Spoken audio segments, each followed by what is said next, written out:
Sa ngalan ng Ama, ng Anak, at ng Espiritu Santo. Amen. Ang pagpapala ng ating Panginoong Hesukristo, ang pag-ibig ng Diyos Ama, at ang pakikipagkaisa ng Espiritu Santo nawa ay sumainyong lahat. At sumainyo rin. Magandang umaga po sa inyong lahat. Magandang umaga rin po, Father. Welcome po sa parokya at pambansang dambana ni Santo Padre Pio. Ngayon po ay unang Sabado ng buwan. Nais nating parangalan ang kalinis-linisang puso ni Maria, ang mahal na Birhen ng mga biyaya na laging tumutulong at tumutuwang sa atin upang tayo ipamagitan sa kanyang anak. Kaysa ng lahat ng ating mga intensyon, ipanalangin natin ang lahat ng mga nagpamisa, lahat ng mga nagdiriwang ng kaarawan at anibersaryo sa araw na ito, ang mga patuloy na dumudulog sa mahal na Birhen at kay Santo Padre Pio para sa kanilang mga kahilingan at karamdaman at para sa kapayapaan ng kaluluwa ng lahat ng ating mga yumao. Aminin natin ang ating mga kasalanan upang tayo'y maging marapat gumanap sa banal na pagdiriwang.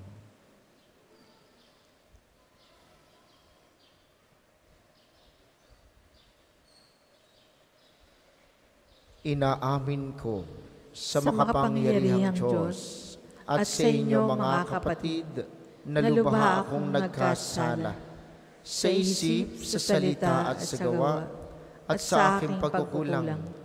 Kaya'y sinasamo ko sa mahal na Birheng Maria, sa lahat ng mga anghel at mga banal, at sa inyo mga kapatid na ako'y panalangin sa Panginoong ating Diyos. Kawaan tayo ng makapangyarihang Diyos, patawarin tayo sa ating mga kasalanan, at patnubayan tayo sa buhay na walang hanggan. Amen.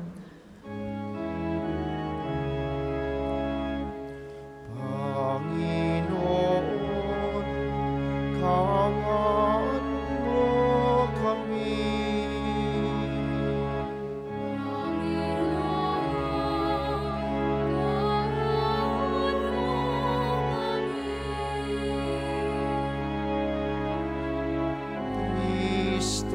Kaawaan mo kami.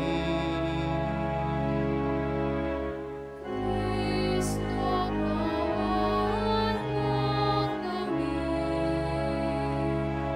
Panginoon, kaawaan mo kami.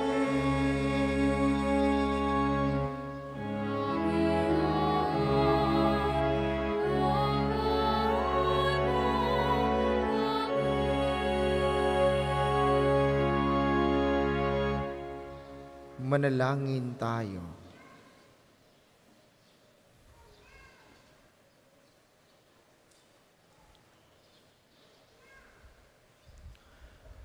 Ama naming makapangyarihan, ipagkaloob mo sa amin ang lakas upang alalayan kaming mga mahihina.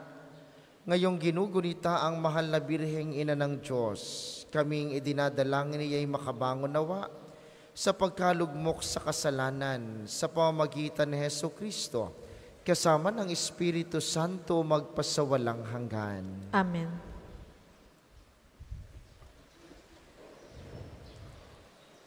Pagbasa mula sa aklat ni Job. Ang sagot ni Job sa Panginoon: Alam kong magagawa mo ang lahat ng bagay. Anumang balakin mo'y walang makakahadlang. Sinong nagsasalita ng walang nalalaman? Kaya ako ay humatol ng walang katuturan, na hindi ko alam ang lahat ng mga bagay. Nakilala kita sa balita lamang, ngunit ngayoy akin ang namasdan. Kaya ako'y nagsisi ng buong taimtim, at ang sarili ko'y aking itinatakwil. Ang mga huling araw ni Job ay higit sa pinagpala ng Panginoon. Binigyan niya ito ng 14,000 tupa, 6,000 kamelyo, 2,000 baka at 1,000 inahing asno. Nagkaanak pa si Job ng 7 lalaki at 3 babae. na ang mga pangalay Himema, Kisya, Keren, Hapuk, sa buong lupain ay walang katulad sa ganda. Pinamamanahan din niya sila tulad ng mga anak na lalaki. Si Job ay nabuhay pa ng 140 taon. Nakabuhayan pa niya ang kanyang mga apo sa ika-4 na salinlahi bago siya namatay. Ang salita ng Diyos. Salamat sa Diyos. Salmong tugunan. Tumanglaw ka sa lingkod mo at pagpalain mo ako. Tumanglaw ka sa lingkod mo at pagpalain mo ako. Ako'y bigyan mo ng dunong, ng tunay na karunungan, yamang ako'y nagtiwala sa utos mong ibinigay. Tumanglaw ka sa lingkod mo at pagpalain mo ako. Sa akin ay napakabuti ang parusang iyong dulot, pagkat aking naunawang mahalaga yaong utos. Tumanglaw ka sa lingkod mo at pagpalain mo ako. Nababatid ko, O Poon, matuwid ang iyong batas. Kahit ako'y pagdusahin, nananatili kang tapat. Tumanglaw ka sa lingkod mo at pagpalain mo ako. Hanggang ngayon ay matatag, pagkat ikaw ang nag-utos. Alipin mo silang lahat at sa iyo'y naglilingkod. Tumanglaw ka sa lingkod mo at pagpalain mo ako. Bigyan mo ng pangunawa itong iyong abang lingkod, upang aking maunawa ang aral mo't mga utos. Tumanglaw ka sa lingkod mo at pagpalain mo ako. Ang liwanag ng turo mo'y nagsisilbing isang tanglaw, nagbibigay dunong ito sa wala pang karanasan. Tumanglaw ka sa lingkod mo at pagpalain mo ako. Magsitayo po ang lahat.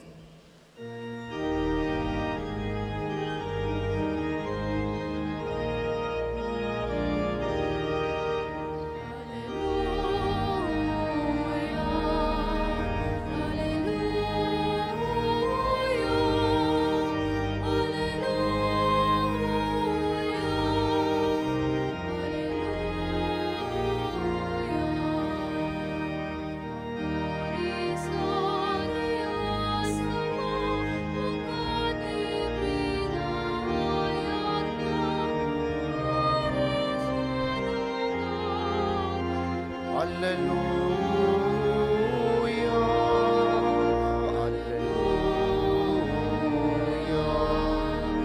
Hallelujah, Hallelujah, Hallelujah.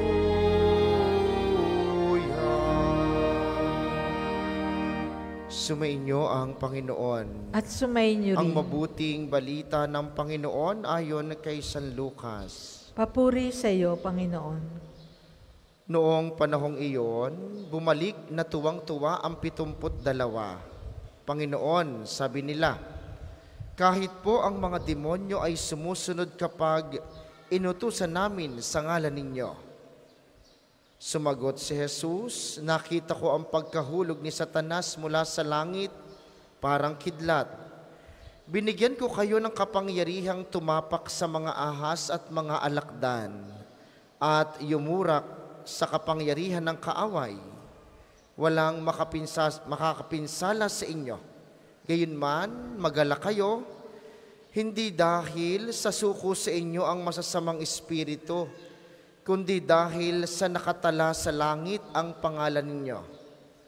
Nang oras ding iyon, si Jesus ay napuspos ng galak ng Espiritu Santo at sinabi niya, pinasasalamatan kita, Ama, Panginoon ng langit at lupa, sapagkat inilihim mo sa marurunong at pantas ang mga bagay na ito at inihayag mo sa mga taong ang kaloob ay tulad ng sa bata.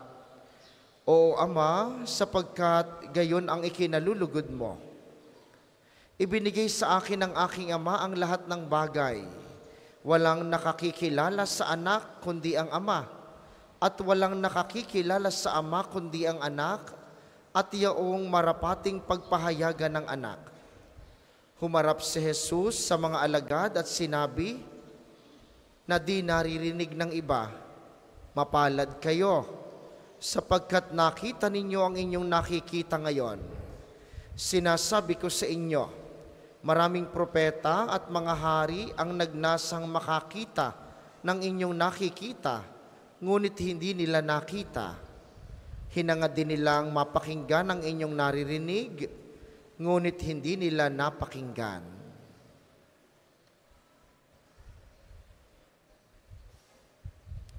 Ang mabuting balita ng Panginoon. Pinupuri ka namin, Panginoong Hesukristo. Muli po, magandang umaga sa inyong mga naririto sa atin sa pambansang dambana, gayon din sa mga patuloy na nakikiisa sa atin via live streaming, lalo tigit ang ating mga kababayang OFW. Natatanging panalangin para sa mga lagi nating kasama tuwing misa ng alas 7 ng umaga, ang nakikiisa sa opisyal na himpilan ng radyo, ang 95.9, Radyo Totoo, dito sa Batangas at mga karatig lalawigan. Mapalad kayo sapagkat nakita ninyo ang nais ninyong makita at narinig ninyo ang nais ninyong marinig. Mapalad daw po tayo. Kayo po ba mga minamahal ay naniniwala na kapag kayo'y sumisimba, kayo ay nagiging mapalad?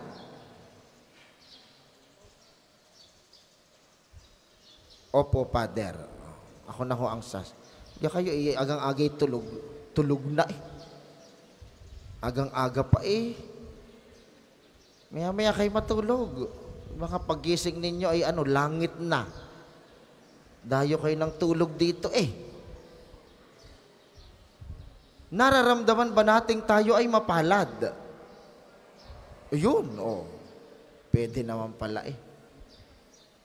Nauunawaan nyo naman kung ano ang pagiging mapalad.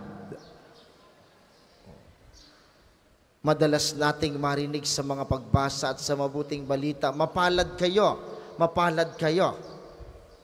Pero lubusan po ba nating naunawaan kung paano ang pagiging mapalad? Kapag ba ikaw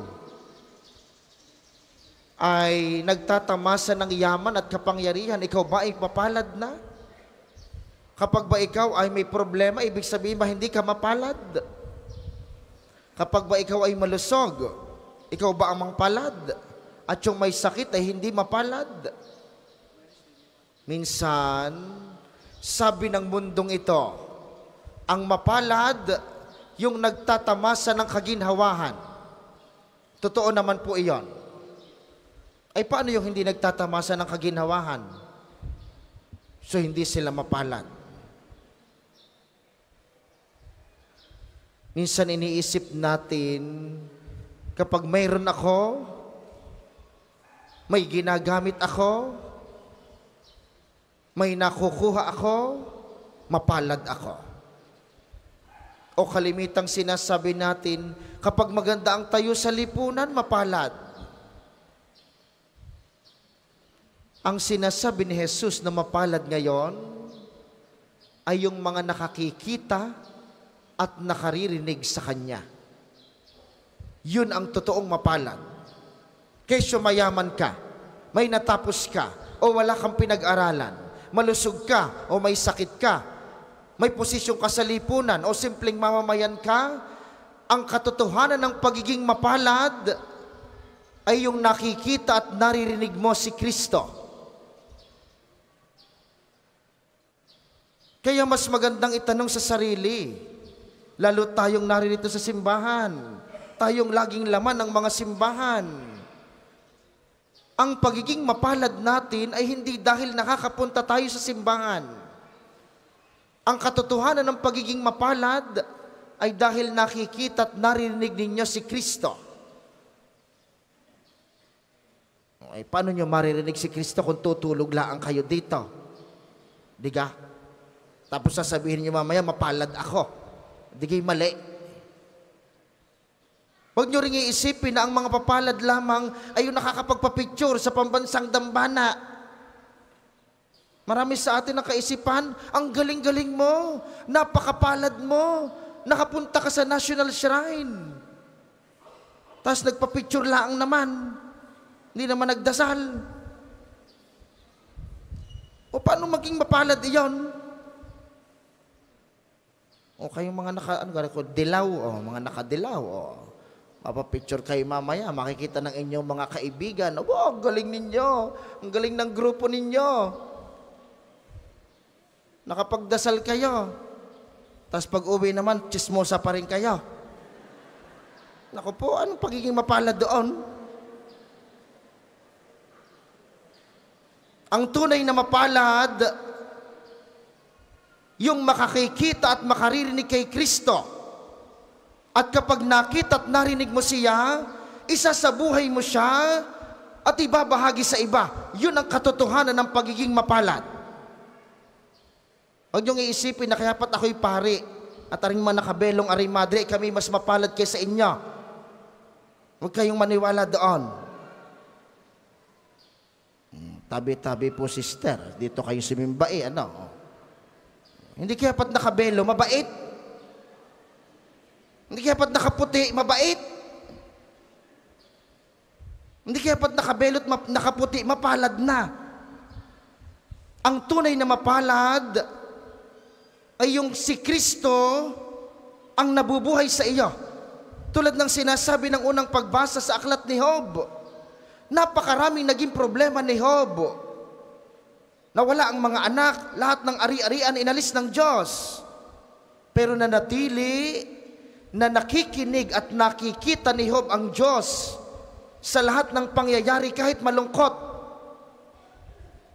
At sa huli, biniyayaan si Job ng napakaraming yaman at ng buhay na walang hanggan. Bakit? Dahil pinanatili niya sa kanya ang Diyos na lagi niyang naririnig at nakikita kahit sa malulungkot na pangyayari sa buhay. Kahit may sakit ka, kahit may problema ka, kahit may pinagdadaanan ka, ang Diyos ay mananatiling Diyos. Huwag kang magduda. Kung iniisip mong dahil may sakit ka, dahil may problema ka, ay hindi ka mapalad, mapalad tayong lahat. Tingnan ninyo, tayo buhay pa ngayon, kahit ikay magagalitin, kahit ikay makasalanan, kahit ikay nag-away kagabi, tingnan ninyo, buhay ka ngayon. Kulang pa bang patunay ng Diyos na ikaw ay mapalad? Kahit kulimlim, sumikat ang araw, lulubog yan mamaya, sisikat uli yan bukas na ikaw ay naririyan. Kulang pa ba na sabihin ng Diyos na mapalad ka?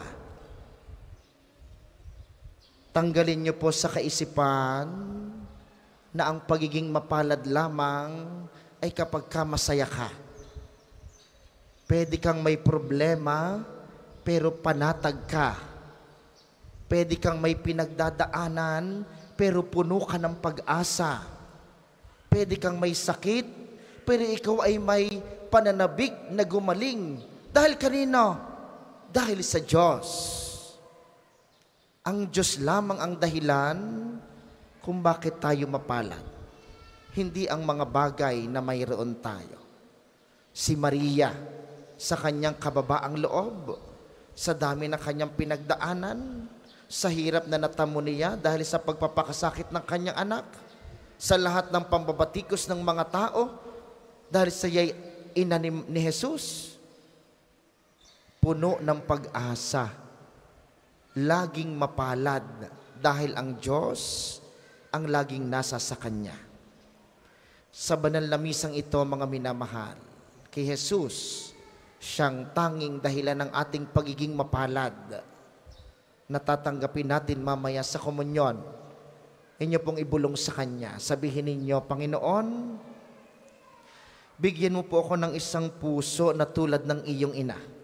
Laging bukas upang ikaw ay aming makita, ikaw ay aming marinig, at maibahagi ka namin sa mga taong aming nakakasalamuha ang tunay na patunay na ako'y mapalad. Yung ako ay puno at puspos ng iyong pag-ibig. Para po sa mga maghahandog ng sobre, pakihulog na lamang po sa buslo.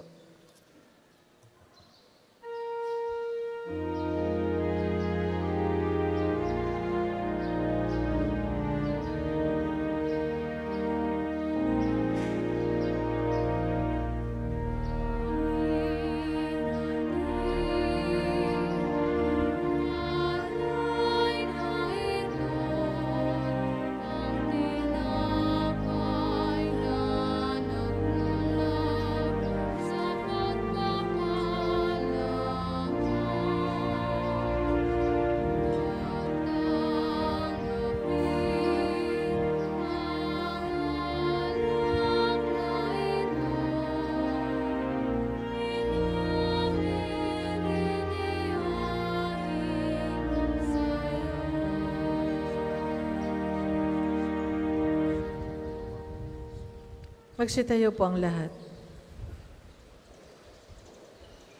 Manalangin kayo mga kapatid upang ang paghahain natin ay kalugdan ng Diyos samang makapangyarihan.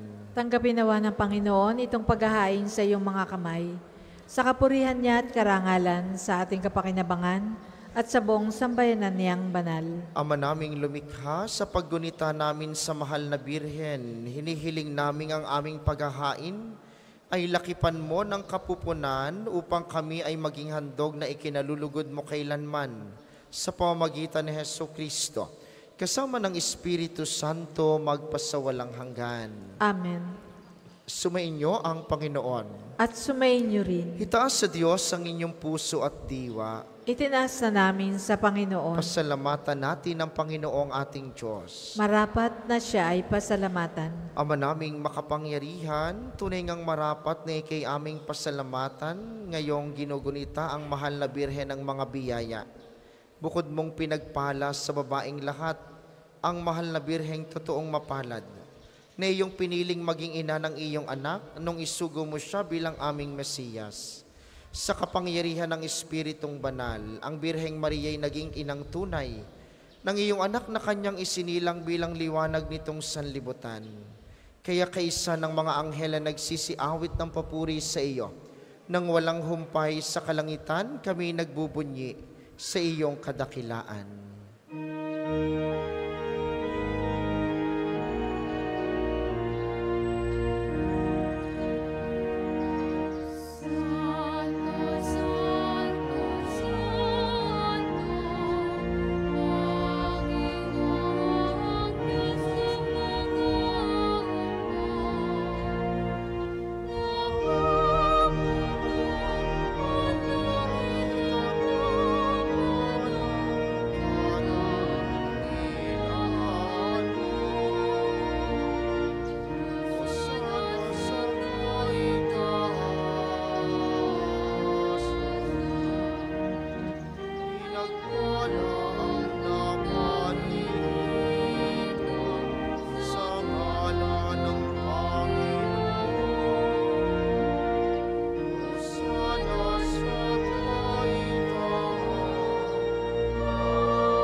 Hindi po kayang lumuhod, manatili pong nakatayo ng may paggalang.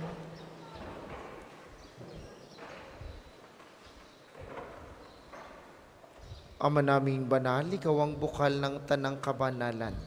Kaya't sa pamamagitan ng iyong Espiritu, gawin mong banal ang mga kaloob na ito upang para sa amin ay maging katawan at dugo ng aming Panginoong Hesukristo. Bago niya pinagtiis ang kusang loob na maging handog, hinawakan niya ang tinapay. Pinasalamatan kaniya. Pinaghati-hati niya iyon. Iniabot sa kaniyang mga alagad at sinabi, tanggapin ninyong lahat ito at kanin. Ito ang aking katawan na ihahandog para sa inyo.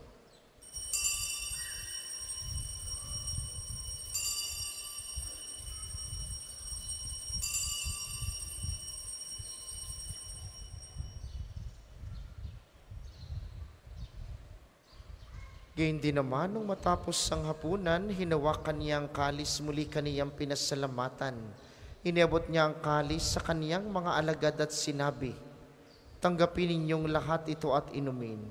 Ito ang kalis ng aking dugo, ng bago at walang hanggang tipan, ang aking dugo na ibubuhos para sa inyo at para sa lahat, sa ikapagpapatawad ng mga kasalanan. Gawin ninyo ito sa pag-alala sa akin.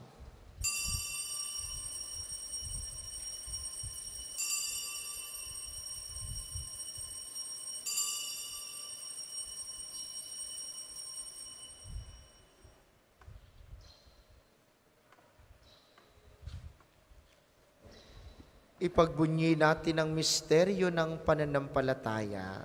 Si Kristo'y namatay, si Kristo ay nabuhay, si Kristo'y babalik sa wakas ng panahon. Ama, ginagawa namin ngayon ang pag-alala sa pagkamatay at muling pagkabuhay ng iyong anak. Kaya't iniaalay namin sa iyong tinapay na nagbibigay buhay at ang kalis na nagkakaloob ng kaligtasan. Kami nagpapasalamat dahil kami iyong minarapat na tumayo sa harap mo para maglingkod sa iyo. Isinasamo namin kaming magsasalo-salo sa katawan at dugo ni Kristo'y mabuklod sa pagkakaisa sa pamamagitan ng Espiritu Santo. Amalingapin mo ang iyong simbahang laganap sa buong daigdig. Puspusin mo kami sa pag-ibig kaisa ni Francisco na aming Santo Papa at ni Gilbert na aming obispo at ng Tanang Kaparian. Alalahanin mo rin ang mga kapatid naming nahimlay, nang may pag-asang sila'y muling mabubuhay, gayon din ang lahat ng mga pumanaw. Kaawaan mo sila at patuloyin sa iyong kaliwanagan. Kaawaan mo at pagindapatin kaming lahat, na makasalo sa iyong buhay na walang wakas. Kaysa ng mahal na Birheng Maria ang ina ng Diyos, ni San Jose na kanyang esposo, kaysa ng mga apostol at ng lahat ng mga banal na namuhay dito sa daigdig ng kalugod-lugod sa iyo, may pagdiwang nawa namin ang pagpupuri sa ikararangal mo sa pamamagitan ng iyong anak na aming Panginoong Hesukristo. Sa pamamagitan ni Kristo kasama niya at sa kaniyang lahat ng parangal at papuri ay sa iyo, Diyos amang makapangyarihan, kasama ng Espiritu Santo, magpasawalang hanggan.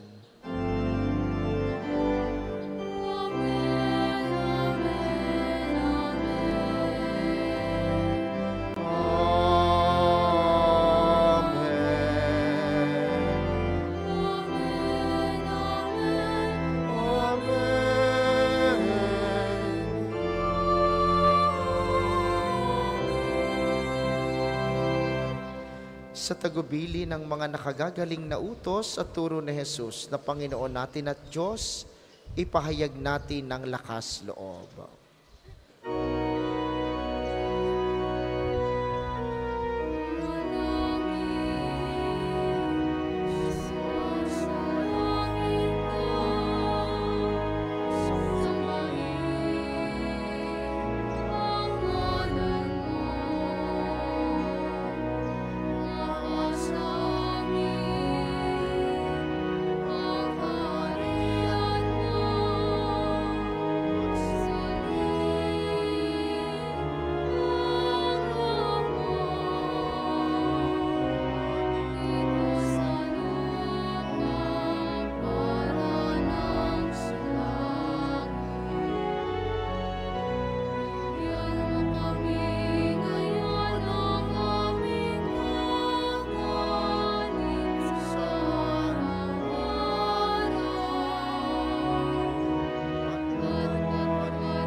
Hinihiling namin kami iadya sa lahat ng masama pagkalooban ng kapayapaan araw-araw, iligtas sa kasalanan at ilayo sa lahat ng kapahamakan, samantalang aming pinananabikan ang dakilang araw ng pagpapahayag ng tagapagligtas naming si Hesukristo.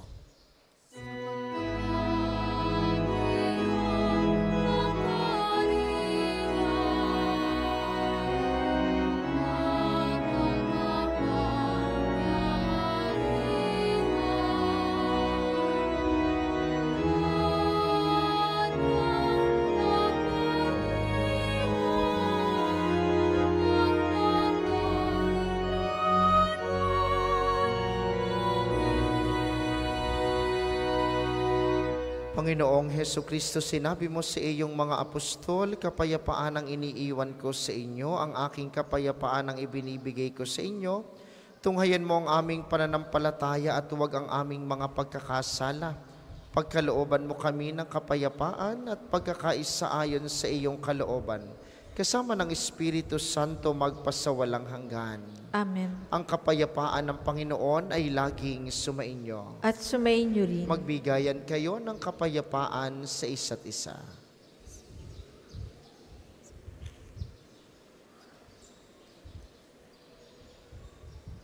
Kordero ng Diyos na nag-aalis ng mga kasalanan ng sanlibutan, maawa ka sa amin.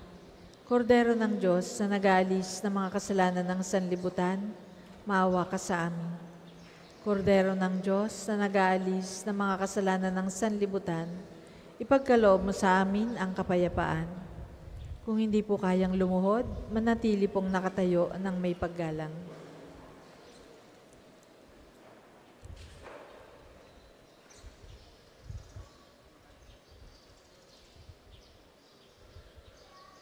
Ito ang kordero ng Diyos, ito ang nag-aalis ng kasalanan ng sanlibutan. Mapalad ang mga inaanyayahan sa kaniyang piging.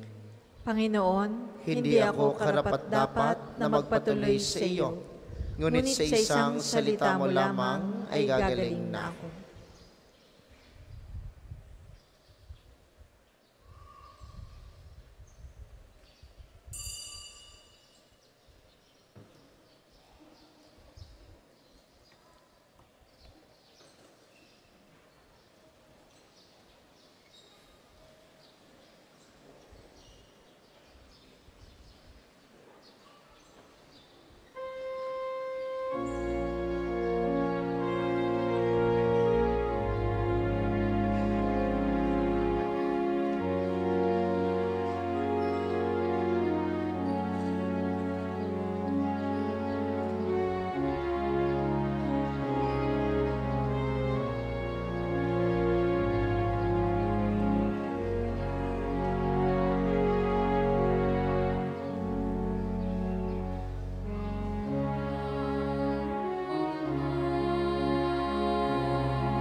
Ang second collection po ay para sa patuloy na pagpapaunlad ng parokya at pambansang dambana ni Santo Padre Pio at para sa mga pangangailangan ng matatanda at may sakit na mga pari ng Archdiocese ng Lipa.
Manalangin tayo. Magsitayo po ang lahat.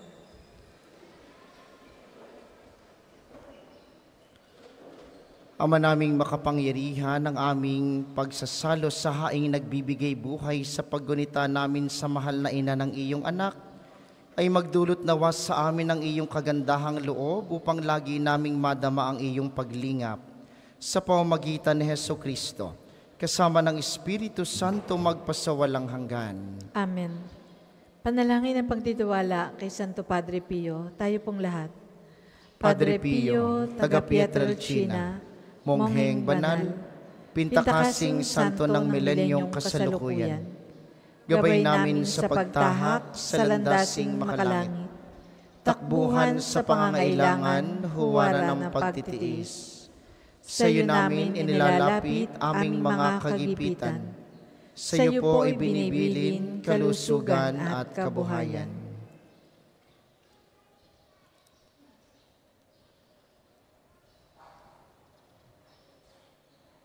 Di man karapat-dapat, kami po ay pagbigyan, bendisyonan at basbasan, maging ganap sa buhay.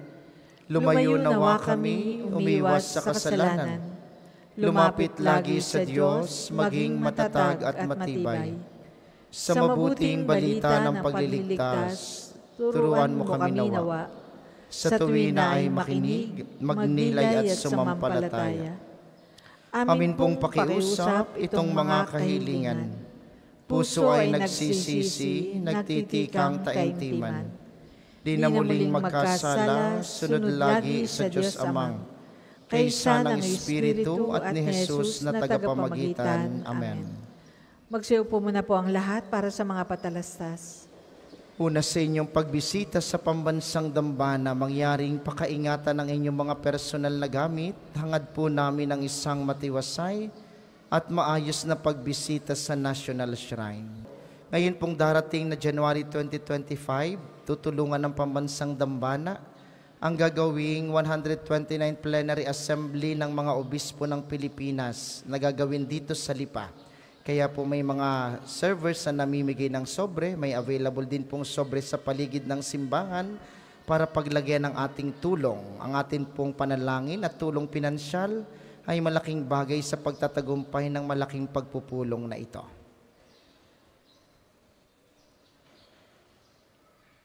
Meron pong available na mga rosas sa paligid ng simbahan, kulay puti para sa pagpapasalamat at kulay pula para sa kahilingan. Mari nating ialay kay Santo Padre Pio pagkatapos ng banal na misa. Isa pong mahalagang paalaala. Mga magulang, tulungan po ninyo kami. Hindi natin ipinagbabawal ang pagdadala ng mga bata sa simbahan. Pero kayo po'y maging responsibilidad at maging responsable para po sa tama at maayos na pagmumulat ng ating mga anak sa kahalagahan ng banal na misa. Lalo na po sa pagtanggap ninyo ng banal na komunyon. Ipagpapaumanhin ninyo kung may mga server kami at minsan may mga pari na lumalapit sa inyo para itama ang inyong mga maling gawain. May mga tamang panahon po para sa mga bata na makatanggap sila ng First Communion bago sila makatanggap ng katawang ito ni Kristo. Huwag niyo po silang turuan na kung ano-anong mga bagay. Hindi dahil gusto ninyo, pwede niyong ibahagi sa inyong anak ang katawan ni Kristo. Yun po'y malaking kalapastanganan sa katawan ni Kristo. Tulungan ninyo kami para mamulat ang ating mga anak sa tama at maayos at banal na pagtanggap sa kamahal-mahalang katawan ni Kristo. Maraming salamat sa inyong lahat. Ang sunod nating misa, mamayang alas 9 ng umaga, ito po'y healing mass at healing liturgy na may pagbabasbas ng tubig. Kayo pong lahat ay inaaniyahang makiisa. Magsitayo po tayo para sa panalangin ng pagbabasbas sa mga religious articles. Mga kapatid, manalangin tayo sa Diyos Amang makapangyarihan upang tayo'y maging kawangis ni Kristo sa taimtim na pagdalangin sa tulong ng mga larawan at mga dasalan. Inyo pong hawakan ang inyong mga nais pabasbasan, isipin ang mga taong nais ninyong ipanalangin, at para po sa mga nasa kanilang tahanan ng panalangin pong ito'y para din sa inyo at sa inyong mga nais pabindisyonan. O Panginoong Diyos, Ikaw ang bukal ng lahat ng pagpapala at biyaya, ibuhos mo ang iyong bendisyon sa mga gamit na ito sa pananalangin, ang mga rosaryo, mga imahen, mga dasalan, healing rub, miracle oil, healing bundle at mga bulaklak ng rosas na nagpapaalaala ng iyong kabutihan, kabanalan at pagmamahal sa amin upang ang lahat na dumulog at magdasal, gamit ang mga ito'y magtamo ng iyong awa at biyaya. Loobin mong tularan nila ang kabanalan at aral ng Panginoon at mga santo magpasawalang hanggan. Amen. Ama namin, sumasalangit ka, sambahin ang ngalan mo. Mapasa amin ang kaharian mo. Sundin ang loob mo dito sa lupa para nang sa langit. Bigyan mo kami ngayon ng aming kakanin sa araw-araw at patawarin mo kami sa aming mga sala para nang pagpapatawad namin sa mga nagkakasala sa amin. At huwag mo kaming ipahintulot sa tukso at iadya mo kami sa lahat ng masama. Amen. Aba, Ginoong Maria, napupuno ka ng grasya. Ang Panginoong Diyos ay sumasa iyo. Bukod kang pinagpala sa babaeng lahat, at pinagpala naman ang iyong anak na si Jesus. Santa Maria, Ina ng Diyos, ipanalangin mo kaming makasalanan, ngayon at kung kami mamamatay. Amen. Aba, Ginoong Maria, napupuno ka ng grasya. Ang Panginoong Diyos ay sumasa iyo. Bukod kang pinagpala sa babaeng lahat, at pinagpala naman ang iyong anak na si Jesus. Santa Maria, Ina ng Diyos, ipanalangin mo kaming makasalanan, ngayon at kung kami mamamatay. Amen. Luwalhati sa Ama at sa Anak at sa Espiritu Santo, kapara noong una, ngayon at magpasawalang hanggan. Amen. Aba, Ginoong Maria, napupuno ka ng grasya. Ang Panginoong Diyos ay sumasa iyo. Bukod kang pinagpala sa babaeng lahat, at pinagpala naman ang iyong anak na si Jesus. Santa Maria, Ina ng Diyos, ipanalangin mo kaming makasalanan, ngayon at kung kami mamamatay. Amen. Luwalhati sa Ama at sa Anak at sa Espiritu Santo, kapara noong unang-una, ngayon at magpasawalang hanggan. Amen. Luwalhati sa Ama at sa Anak at sa Espiritu Santo, kapara noong unang-una, ngayon at magpasawalang hanggan. Amen. Welcome po sa lahat ng ating mga pilgrims na narito ngayon, lalo tigit sa grupo ng mga association ng mga ladies mula sa Sampaloc, Tanay, Rizal, naway maging mabunga ang inyong pagbisita sa pambansang dambana. Salamat sa ating mga tagapaglingkod at sa inyo pong lahat na nakaisa sa banal na pagdiriwang. Maraming salamat sa inyo, lagi po kayong mag-iingat. Sumainyo ang Panginoon. At sumainyo At rin. pagpalain kayo ng makapangyarihang Diyos, ang Ama, Anak at Espiritu Santo. Amen. Ang banal na misa ay naialay na, humayo kayong mapayapa, yakapin ang pagiging mapalad kay Kristo. Salamat sa Diyos.